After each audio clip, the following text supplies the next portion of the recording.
છે લોકમાં. સદગુરુ જીવનમાં એક હોવા જોઈએ. કારણ જે જીવનમાં દુઃખ પડે ને તો આપણા હૃદયની વાત આપણે ગુરુને કહી શકીએ. કદાચ બહેનોનું દુઃખ પડે ને તો પિયરમાં જઈને રડીને આવતા રહે, તેમનું દુઃખ હળવું થઈ જાય. સાચી વાત નથી. પણ ભાઈઓને દુઃખ પડે તો ક્યાં જાય? બાપા જોડે રોવા બેહાય?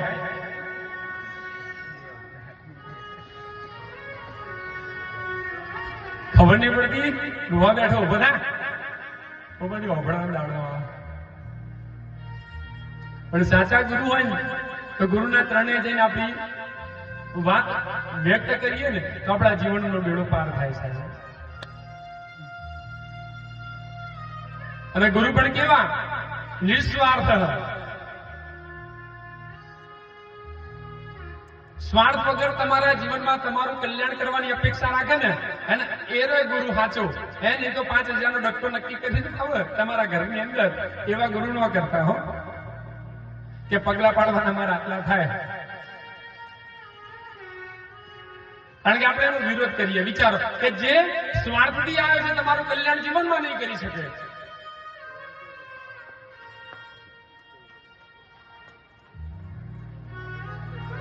સદગુરુ એનું નામ છે સાહેબ, કે તમારું તમે કઈ ફૂલની પાંખડી આપો તોય ભલે, ના આપો તોય ભલે, તમારું નિસ્વાર્થ હોય, તમારું હારું જ અને હિત જ વિચારે એનું નામ ગુરુ.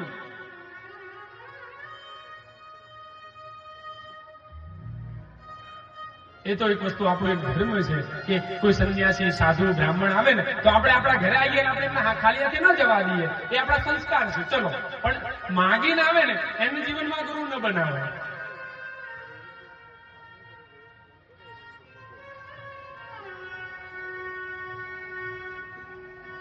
એવી રીતે આત્મદેવના બ્રાહ્મણને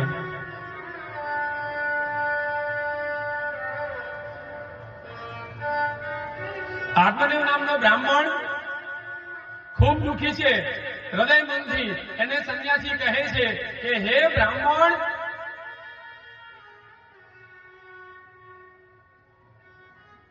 તમારા જીવનમાં 7 જન્મ સુધી કોઈ સંતાન જ નથી. તો પેલા બ્રાહ્મણ વિચારે છે કે આ 1-2 જન્મનું તો ઠીક છે, પણ 7 જન્મનું જોઈ શકતા હોય. વિચારો તેજસ્વી કેટલા હશે. કે તમને કોઈ કહી દે તમારે કદાચ કોઈ કુંડલી બતાવો તમે તો આજની ભવિષ્યનું કહે તો ચલો આપણે માની લઈએ, પણ ભૂતકાળનું કેવું જોઈએ. પણ આને તો 7 ભવનું કહી દીધું. વિચારો 7 જન્મ સુધી તમારા ભવ જીવનમાં સંતાન.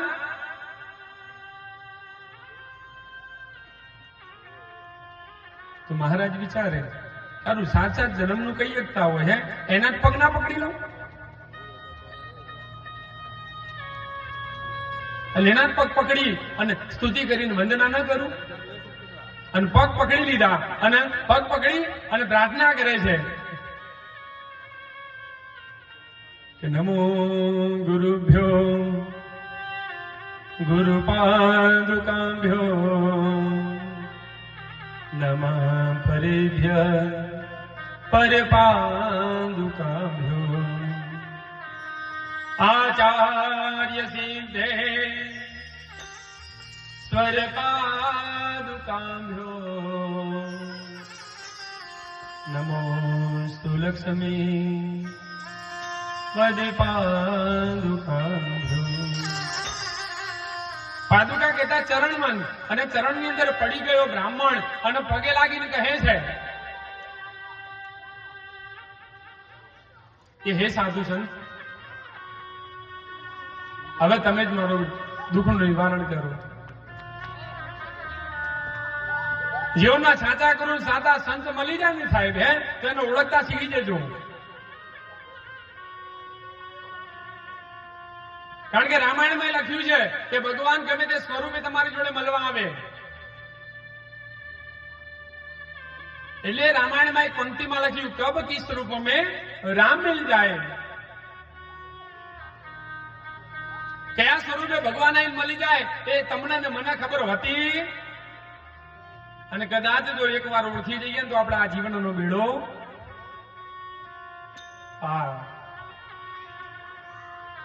આત્મદેવ નામનો બ્રાહ્મણ ઓળખી ગયો. આ તો સ્વયં નારાયણ અને સંન્યાસીના વેશે પધાર્યા. હે સંન્યાસી મહારાજ, આપ મારા દુઃખનું નિવારણ કરો. તમારા વગર મારે કોઈનું ચરણ પકડવા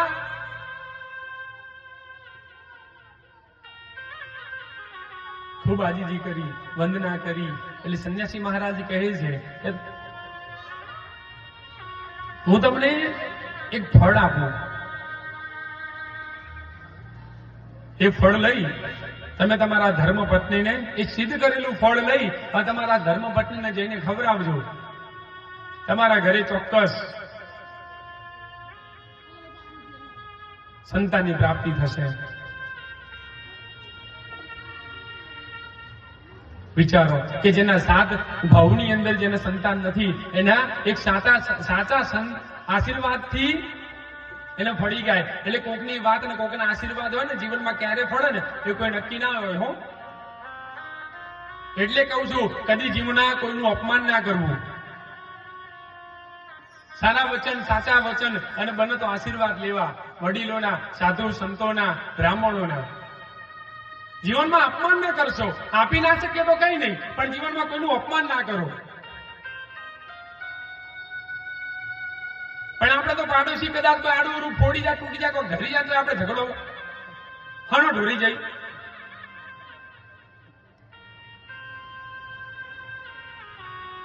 પણ તમે જેની માયામાં પડ્યા છો એ માયા આ કથાએ શીખવાડે છે કે કઈ હારે આવવાનું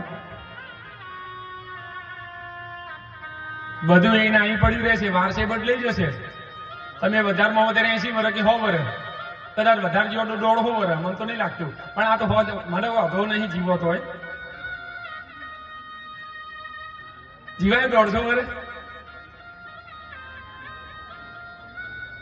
હું તો કહું 100-200 વર્ષ ના થો બધા, મને કોઈ પ્રોબ્લેમ.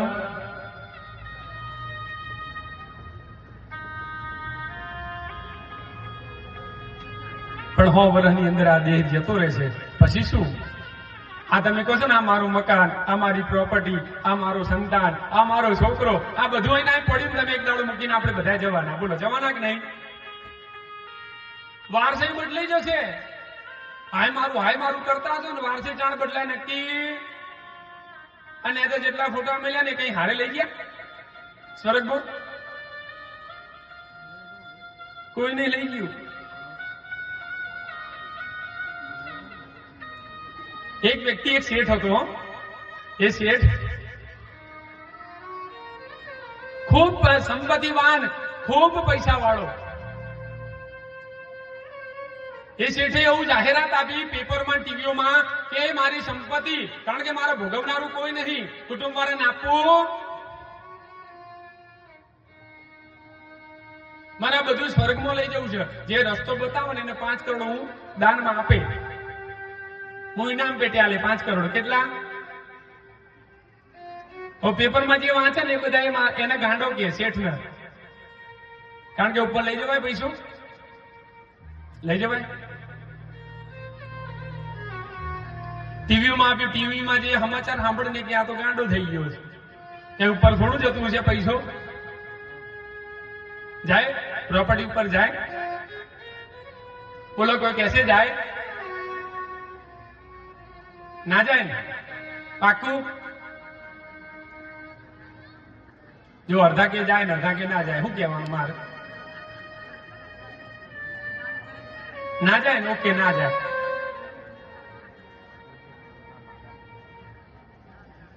એક સંત આયા, મહાત્મા. એ સમાચાર સાંભળી અને શેઠને કહે છે, તારે ઉપર લઈ જવું બધું? કે હા, બધું તાર હંગાત આવશે, અમને એક રસ્તો બતાવો. શેઠ કે 5 કરોડ તમને આલું દાનમાં, જો તમે રસ્તો બતાવો તો. હા હા, આ બધું તારી જોડે આવશે, તમદારીની ગેરંટી મારી. જા. પણ મને એક વસ્તુનો જવાબ આલે. કયો? કે તારા એની સોની નોટ અમેરિકામાં વાપરવી હોય તો વપરાશે? બોલો વપરાય? તો એનો પૈસો ત્યાં કન્વર્ટ કરવો પડે. શું કરવું પડે? કન્વર્ટ ત્યાંનો ડોલર લેવો પડે. કારણ અમેરિકાનો પૈસો એ વાપરીએ કઈ? ડોલર લઈને ફરો તો આખા ગમો ના વાપરી શકાય. તો વિચારો કે એનું નાણું ત્યાં નહીં, ત્યાંનું નાણું અહીંયા ના ચાલે. હે તો એવું કહેશે સંન્યાસી મહારાજ કે અહીંનો જે માયારૂપી પૈસો છે ને એ સ્વર્ગલોકમાં ચાલતો પણ ત્યાં પાપ અને પુણ્ય ચાલે છે. આ પૈસો તારા કન્વર્ટ કર તમારા પુણ્યમાં. આ બધી પ્રોપર્ટી તારી બધી પુણ્યમાં કન્વર્ટ કર અને પુણ્યરૂપી બધું બેલેન્સ ઉપર વાપરવા મળશે. જા બોલો, વાપરવા મળ્યું કે નહીં? જીવનમાં કંઈક કરો તો પુણ્ય કરતા શીખો. કારણ કે પુણ્ય કરશો તો બધું પૈસો પ્રોપર્ટી હારે આવવાની આવશે ના આવે, પણ કન્વર્ટ કરેલું પુણ્યમાં છે તો પુણ્ય ઉપર ભોગવવાનું છે. અને હારા કરેલા કર્મ જ ભોગવવાના છે, એટલું યાદ રાખજો. હો, મર્યા પછી તો બધા હારા જ કે છે બાપડો હારો હતો, ભલે 24 કલાક પીન ફરતો હોય, પણ મર્યા પછી લોકો એને હારો કે બાપડો બહુ હારો હતો. હો, જીવતા જીવ કોઈ કદર ના કરે. કરે હોમો મળે તો હોમું ના બોલાવે, આઘરે લે અને મારે કે, પણ એનો જતો રહ્યો તો બહુ સારો હતો. હું તો કઉ છું મર્યા પછી કદર કરો ના કરતા જીવતા જીવ કદર કરી લો. મા બાપની જીવતા જીવ કદર કરશો ને હે તો મારે જો કોઈ નહીં આવે તમને પિતૃ નડશે કેવા, પણ સેવા જ નહીં કરી હોય તો બધા નડશે.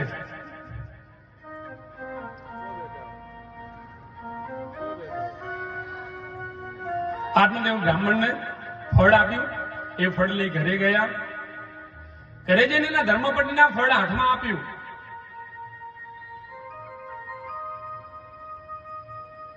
અને ગોરાણીને કહે છે આ ફળ એક સંન્યાસી મહારાજે આપ્યું છે, આ ફળ કદાચ તમે ગ્રહણ કરશો તો ભગવાનની કૃપાથી આપણા ઘરે સંતાનની પ્રાપ્તિ થશે. ફળ આપી હાથની અંદર, અને મહારાજનું કામ દરરોજનું શું હોય? આ ઘરને પેલું કામ, હે કામ કરવા જવું પડે, અમારે જવું પડે ના જવું પડે? હવે તે દરરોજ નિત્યકર્મ પ્રમાણે મહારાજ જતા રહ્યા. આત્મદેવ નામનો બ્રાહ્મણ ફળ આપીને જતો રહ્યો. પેલી એના ધર્મપત્ની હાથમાં ફળ લઈને વિચારે છે. એક ધારું ફળના હામું જોઈને વિચારે છે આ ફળ હું ખાઈશ તો ગર્ભવતી થઈશ, હું ગર્ભવતી થઈશ તો મારી કાયાવર્ણ શરીર, મારી જેટલી સુંદર દેખાતું આવું શરીરનું શું થશે? હું સારા સારા કપડાં નહીં પહેરી શકું, સારા સારા દાગીના નહીં પહેરી શકું, કોઈના પ્રસંગમાં નહીં જઈ શકું. આ ફળમાં ખાઈને શું કરું? આવું વિચારી રહી છે. એટલા મને બેનપણી આવી. એટલે બેનપણી કે શું ચિંતા કરસ? અનુ કે તમારા ગોરભા છે ને આ ફળ લાયા છે, અને આ ફળ કે છે કે ખાશો તો ભગવાનની કૃપા થશે, સંતાનની બ્રાહ્મણ મારે સંતાન જોતું, કારણ કે મારે આ કાયાવાળું શરીર હે બગડી જાય એવું મને ગમશે નહીં.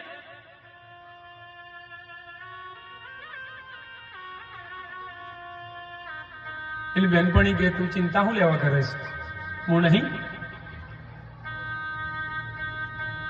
મારા ભગવાનની દયાથી બીજો ત્રીજો મહિનો ચાલુ છે. અત્યારે મારા ઓલરેડી 2-3 દીકરા થઈ ગયા. મારા સંતાન ખૂબ છે, 2-3 સંતાન થઈ ગયા. હવે મારે શું છે? ઘરની અંદર અનાજ નથી, મારે સંપત્તિ નથી. તારી જોડે સંપત્તિ ખૂબ છે. એક કામ કરે, હાથમાં રાખેલું ફળ છે ને એ તું ઓગણામાં ગાય છે ને ગાયને ખવડાવી દે.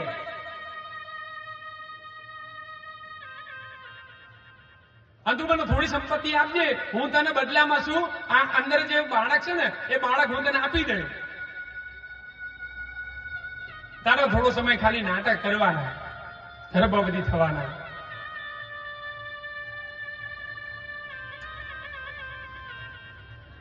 ધૂંધલી માની ગઈ, હાથમાં ફળ હતું ફેંકી દીધું. ઓગણામાં બેઠેલી ગાય ફળ ખાઈ જઈ. કારણ કે ગાયના આગળ તો જે નંગ હોય ખાઈ જ જાય, ના ખાય. હવે પોતાના સ્વામીનાથ ઘેર આવ્યા, આત્મદેવ નામનો બ્રાહ્મણ ઘરે આવ્યો. હવે ઘરે આવ્યો એટલે કે છે કે ફળ ખાઈ ગયા? ગોવાણી કે હા ખાઈ ગયા. હવે આત્મદેવ નામનો બ્રાહ્મણ ખૂબ આનંદમાં રહેવા લાગ્યો. કારણ કે ભગવાનની કૃપાથી સંતાન થશે, આશીર્વાદ મળે, દિવસે દિવસે સારા દિવસો. એક દિવસ એની પત્નીએ વિચાર્યું કે આમ મારા પતિદેવ જોડે રહીશ ને તો એમને ખબર પડી જશે હું હંતાળે કઈ રીતે. કારણ કે દિવસે દિવસે ગર્ભવતી સ્ત્રીના દિવસે દિવસે ખબર પડી જાય, દેખાતી જાય, મહિના બદલાય પ્રમાણે. તો હવે હું મારા પતિદેવ જોડે રહી તો શું કહીશ? એટલે એને બહાનું કાઢ્યું. એક કામ કરો કે તમે એકલા છો, આપણે ઘરમાં કોઈ આપણે સેવા કરવા વાળું છે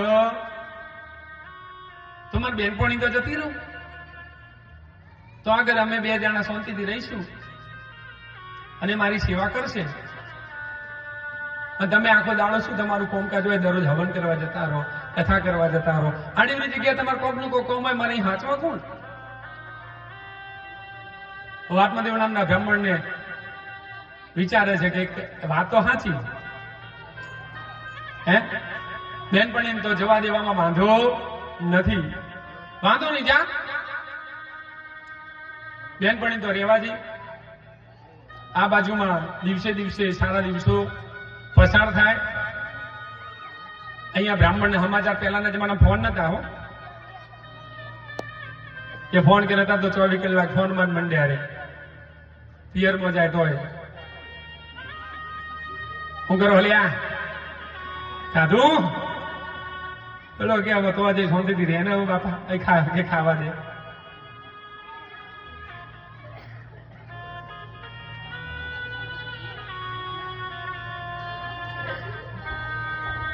અહીંયા દિવસે દિવસે સારા દિવસો રહેતા એક બાળકનો જન્મ એની બેનપણીના ઘરે થયો.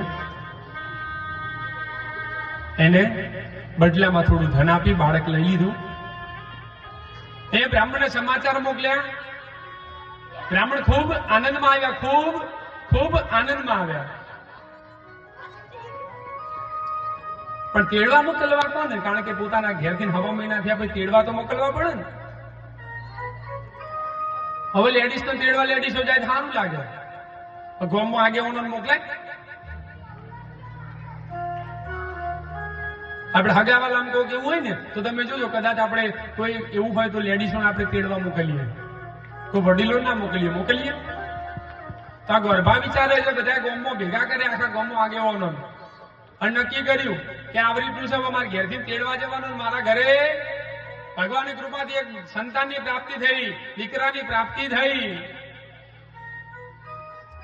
તે ગામવાળા બધા મહિલા મંડળ હતા ને, બધા નક્કી કર્યું કામ કરો અમે જઈને તેડી આવીએ. 1.5 મહિનો થયો, બધા મહિલા મંડળ ગયા, તેડીને પાછા આયા એટલે બધા ગામવાળા ભેગા થયા, બાળકને જોયો, રમાડ્યો. ગામવાળા એક આગેવાન બોલ્યા કે શાસ્ત્રીજી તમે આખા ગામના છોકરાઓના નામ પાડ્યા, હવે તમારા બાળકનું નામ તમે પાડો. તમારા બાળકનું નામ હવે તમે પાડો, કારણ કે તમે આખા ગામના છોકરાઓના નામ તો તમે જ આપ્યા છે. કારણ કે રાશિ જોવાનું કામ કોનું? જન્મ થાય બાળકનો ત્યારે રાશિ કોણ જોઈને આલે? બ્રાહ્મણે જ આલે.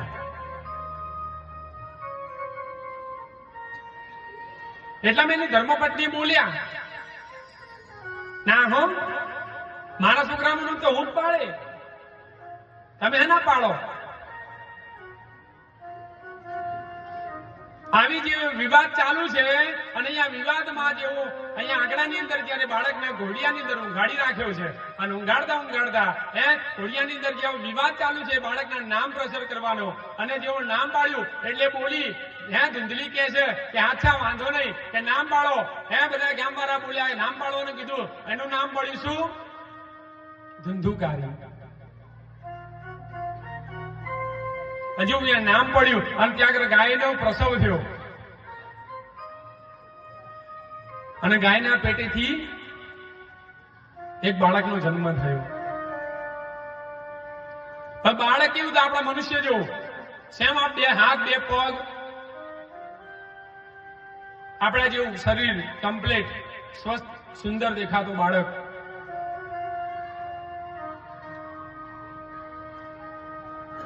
ગામવાળાએ નક્કી કર્યું એક કામ કરો, એનું નામ તો તમે ના પાડ્યું ગોરભા, પણ આનું નામ પાડો. ગાયના પેટીથી પ્રસવ થયેલા બાળકને હાથમાં લઈ અને એ વિચાર્યું, શું વિચારે છે જાણો છો?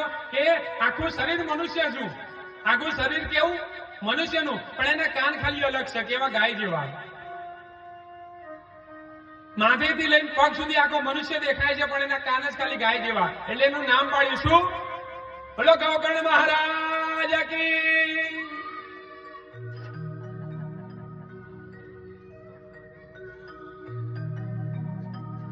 ગોકર્ણ મહારાજ અને ધુદ્ધુકાર્ય આત્મદેવ નામના બ્રાહ્મણને 2 સંતાનની પ્રાપ્તિ થઈ. દિવસે દિવસે મોટા થાય અને મોટા થયા પ્રમાણે ભણવા મૂક્યા. એક ભણવામાં ગોકર્ણ મહારાજ બહુ હોશિયાર સંસ્કારી વ્યક્તિ અને ધુંધુકારી, આખા ગામમાં લોકોને હેરાન કરીને આવે. ભણવામાં ધ્યાન નહીં, ભણ કઢો હોય. જોજો તમે ઘણા બધા એવા દીકરા હોય સમાજમાં હે કે મા બાપનું નામ ખરાબ કરે છે. આખી જિંદગી મા બાપ નામ કમાયેલા હોય ને એ મા બાપનું નામ ઇજ્જત ખરાબ કરે છે. એવા દીકરાઓ પણ સમાજમાં પડ્યા છે સાહેબ. અને ગોકર્ણ મહારાજ જેવા પણ દીકરાઓ પડ્યા છે સાહેબ કે મા બાપની સેવા કરે છે હે, અને સમાજમાં દિવસે ને દિવસે માન પ્રતિષ્ઠા વધારતા જાય છે સાહેબ.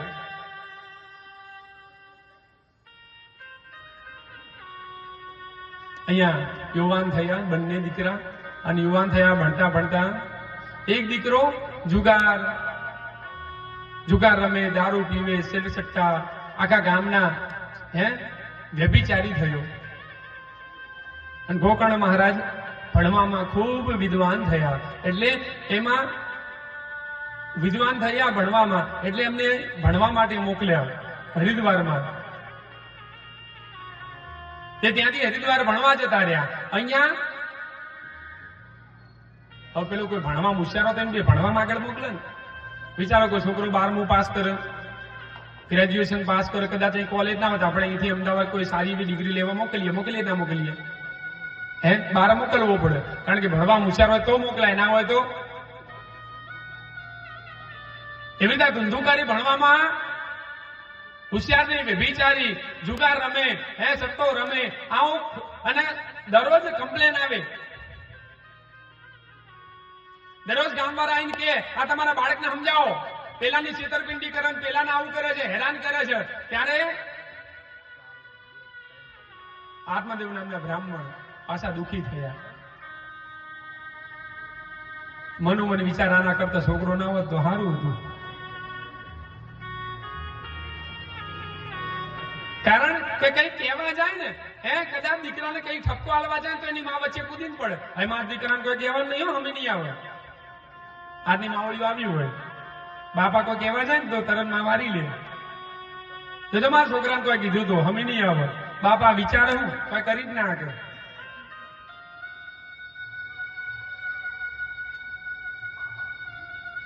આત્મદેવ નામનો બ્રાહ્મણ પાછો દુઃખી થયો.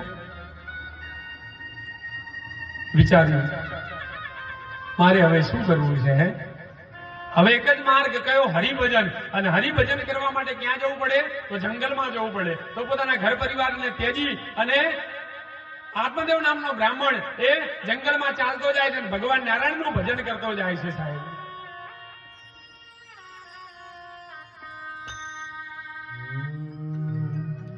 हरि जप ले हरि का नाम मनवा जप ले हरि